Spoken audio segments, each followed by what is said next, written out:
شاداب colony میں خوشحال store نے جس قدر جلد ترقی کی تھی، اس کی مثال اس سے پہلے کالونی میں نہیں ملتی۔ 10 سال قبل شاداب کالونی میں گھروں کی تعمیر کا آغاز ہوا تھا۔ شہر سے باہر ہونے کے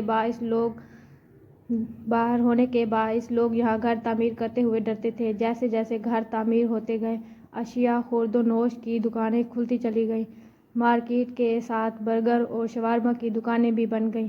اختر اسٹور نے اپنی نئی برانچ کھولی تو آغاز میں تو اس کا کاروبار خوب چمکا، مگر پھر ایک دم کاروبار کم سا ہو گیا۔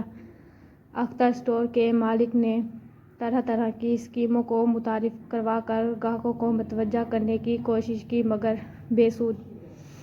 آخر ایک دن یہ اسٹور بند ہو گیا۔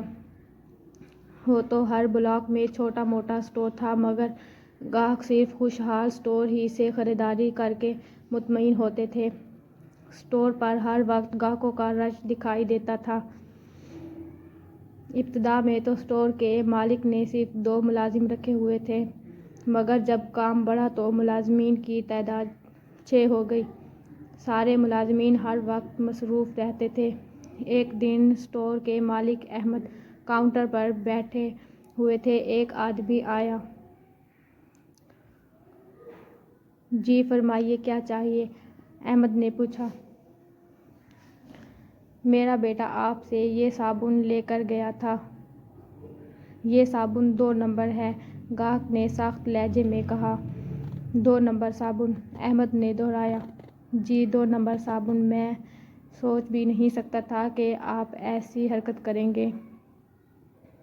آپ کو غلط فہمی ہوئی ہے۔ ہمارے ہاں 2 نمبر اشیاء کی فروخت کا تصور بھی نہیں ہے، احمد نے کہا۔ یہ صابن واپس کرتے ہو یا پولیس کو فون کروں؟ گاہک بدتمیزی پر اتر آیا۔ احمد نے کچھ لمحے سوچ کر صابن اپنے پاس رکھ کر گاہک کے پیسے واپس کر دیے۔ وہ سوچ میں گم تھے کہ ایسا کس طرح ہوا ہے۔ وہ اسی سوچ میں گم تھے کہ ان کا بھتیجا ارسلان آ گیا۔ اپنے چچا جان کو سوچوں میں گم دیکھ کر اس نے پوچھا، چچا جان کیا سوچ رہے ہیں؟ آج جو کچھ ہوا ہے وہ نہیں ہونا چاہیے تھا۔ کیا ہوا ہے؟ اس کے جواب میں جب احمد نے ساری بات بتائی تو ارسلان نے مسکرا کر کہا، آپ اتنی سی بات سے گھبرا گئے ہیں؟ یہ بات معمولی نہیں ہے، اس طرح ہماری ساکھ خراب ہوگی۔ ہمیں کمپنی والوں پر نظر رکھنا ہوگی کہ کہیں وہ ہمیں غیر معیاری 2 نمبر اشیاء کی سپلائی تو نہیں دے رہے۔ احمد نے کہا، کمپنی والوں نے ایسا کیوں کرنا ہے؟ وہ تو… اتنا کہہ کر ارسلان کچھ کہتے کہتے خاموش ہو گیا۔ بولو تم چپ کیوں ہو؟ چچا جان دراصل بات یہ ہے کہ پچھلی مرتبہ جو صابن آئے تھے ان میں سے ایک پیٹی 2 نمبر تھی۔ کیا؟ یہ تم کیا کہہ رہے ہو؟ اصلی مال بیچنے میں منافع ہی کتنا ملتا ہے؟ اتنے زیادہ مال میں ایک پیٹی 2 نمبر ہوگی تو کیا فرق پڑے گا؟ اس طرح منافع بھی زیادہ ہوگا۔ ارسلان بولتا جا رہا تھا اور احمد کے چہرے کا رنگ بدلتا جا رہا تھا۔ یہ تم نے کیا کر دیا؟ تمہیں ایسا نہیں کرنا چاہیے تھا۔ بتاؤ اور کون کون سی چیزیں 2 نمبر ہیں؟ بتاؤ چچا جان، صرف یہ صابن 2 نمبر ہیں۔ چچا جان مجھے معاف کر دیں، میں آئندہ ایسا نہیں کروں گا۔ ارسلان کے ان جملوں نے احمد کا غصہ ٹھنڈا کر دیا تھا۔ انہوں نے دھیمے انداز میں کہا، ہمارے اسٹور کا ایک نام ہے، لوگ ہم پر بھروسہ کرتے ہیں۔ گاہک بہت سے اسٹور چھوڑ کر ہمارے پاس آتے ہیں۔ اگر ہماری اشیاء کا معیار گر گیا تو پھر کوئی ہمارے اسٹور میں نہیں آئے گا۔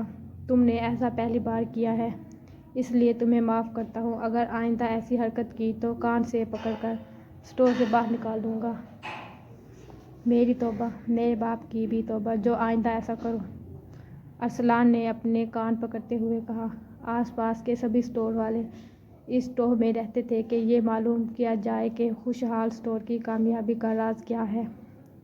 مارکیٹ میں جو بھی نیا اسٹور کھلتا تھا وہ چند ماہ میں بند ہو جاتا تھا۔ ایک شام مارکیٹ کے سبھی دکاندار احمد کے سامنے کھڑے تھے۔ احمد نے انہیں خوش دلی کے ساتھ خوش آمدید کہا تھا۔ کچھ دیر میں سبھی ٹھنڈے مشروب پی رہے تھے۔ آفتاب نے بات کا آغاز کیا۔ آج ہم سب ایک بات معلوم کرنے آئے ہیں۔ کون سی بات؟ احمد نے پوچھا۔ آپ کے اسٹور کی کامیابی کا راز کیا ہے؟ بلال بھی بول پڑا۔ اچھا تو آپ میری کامیابی کا راز معلوم کرنے آئے ہیں؟ احمد نے کہا۔ جی ہاں، ہم سب وہ راز معلوم کرنا چاہتے ہیں جس کے باعث آپ نے اس قدر جلد ایک کامیاب اسٹور کی بنیاد رکھی ہے۔ ہمارے اسٹورز میں آپ سے بھی زیادہ سامان ہے، مگر ہمیں وہ کامیابی نہیں جو آپ کو ملی ہے۔ آفتاب نے شربت پیتے ہوئے کہا۔ میری کامیابی کا راز ایک لفظ میں چھپا ہوا ہے۔ کون سا لفظ؟ امجد جلدی سے بولا۔ وہ لفظ شکر ہے۔ میں ہر لمحہ اللہ تعالیٰ کا شکر ادا کرتا رہتا ہوں۔ جب گاہک اسٹور میں داخل ہوتا ہے تو میری زبان پر شکر ہوتا ہے، جب گاہک اشیاء لے کر اسٹور سے نکلتا ہے تو میری زبان پر شکر ہوتا ہے۔ جو بندہ اللہ تعالیٰ کا شکر ادا کرتا ہے، اللہ تعالیٰ اس کو مزید اپنی نعمتوں سے نوازتا ہے۔ شکر ادا کرنے والوں سے اللہ تعالیٰ خوش ہوتا ہے۔ احمد بولتا جا رہا تھا اور مارکیٹ کے سبھی دکاندار رول کے سر جھکے ہوئے تھے، کیونکہ ان کی زبان شکر کے لفظ سے ناآشنا تھی۔ جب وہ خوشحال اسٹور سے نکلنے لگے تو سبھی کی زبانوں پر شکر کا لفظ تھا۔ انہیں آج خوشحال اسٹور کی خوشحالی اور ترقی کا راز معلوم ہو چکا تھا۔